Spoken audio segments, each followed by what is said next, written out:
Welcome back to the channel. In this video, I'm going to show you how to solve Wi-Fi constantly disconnecting on your Android phone.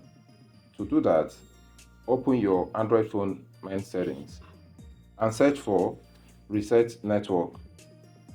Open Reset Network and Bluetooth settings. Tap Reset Network and Bluetooth settings, the first option. Enter your either fingerprint or your phone password. And after that, tap on reset to reset your Wi-Fi, Bluetooth and mobile network. After the reset, go back to the settings homepage and tap on Wi-Fi to connect to your preferred Wi-Fi.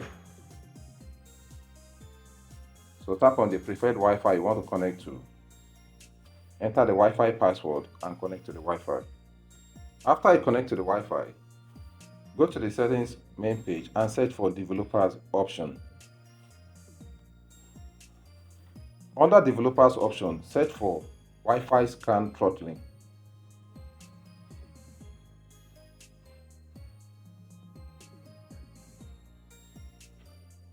Turn on Wi-Fi scan throttling and also look for mobile data always active and turn that option off. So if after doing this, your Wi-Fi keep disconnecting regularly on your Android phone, then the issue is from your router or your MiFi. So check your physical device because the issue is likely from there. Guys, if the video helped you, please do well to support the video with a like. And also don't forget to subscribe to the channel so you'll be notified whenever I drop a new video like this. I'll see you in my next video.